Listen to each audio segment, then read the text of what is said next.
Imagine being judged by your symptoms and not by your illness. There were weeks when I couldn't step out of my house. Just hearing the sharp traffic outside would somehow reduce me to a sobbing, nervous wreck, unable to make it out of my room, even to submit my college assignments. I couldn't even step out of my house for the fear that my depression would single me out as some sort of obvious freak. My name is Sanjukta Chauhan. I am a student in New Delhi, India. Nobody could tell that I was depressed.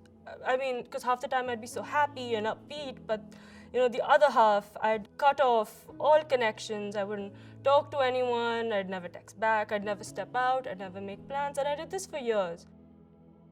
Most people just carry this baggage with them for the longest, and you see how it invariably affects everything around them. I did not realize that I had this problem because I had normalized the depression. For me, the opposite of happiness became depression. It wasn't sadness. I had never treated my problem as a real problem. You see other people, they have it worse. You're very fortunate, you have a family, you have a home, you have food, you go to a good school, you have all of that. You should be very grateful. Mental health problems are still seen as somewhat first world problems.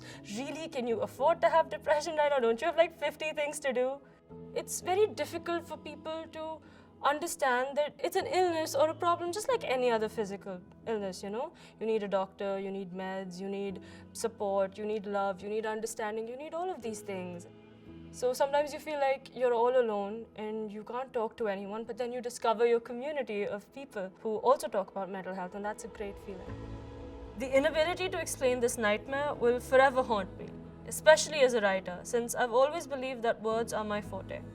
And if my words don't stand a chance, then how can I hope to conquer something I cannot yet define to others? People think writing is just one thing. It's very mechanical, it's putting words to paper, but it's more than that. It's you compiling your experiences and your personality. It's a very strong part of your individuality. So I don't think I wrote this essay for other people as much as I did it for myself. That might sound a bit selfish, but I feel like I needed to get so many things off my chest, and if anyone, anywhere, could benefit from hearing about my experiences or knowing that they weren't alone, or yes, it is really that hard, if it could help anyone, then that's all I really wanted. But it was more about me, that I wanted to own it. I didn't just want to say that, oh, there was a period in my life where I was really down and I didn't really feel like myself and nothing was right. Well, I know that when I wrote these words, I was crying because I remember vividly everything that I was describing, but right now, I'm okay. I'm better than okay. It feels good.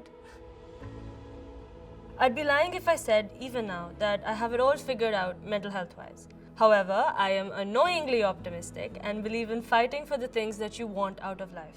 I know it's bloody hard to remember that these clouds have a silver lining when they descend upon you in your loneliest hours. But do yourself a favor and call out every struggle you go through by what it has to offer you. Everyone learns the hard way. Call out each cloud by its silver lining.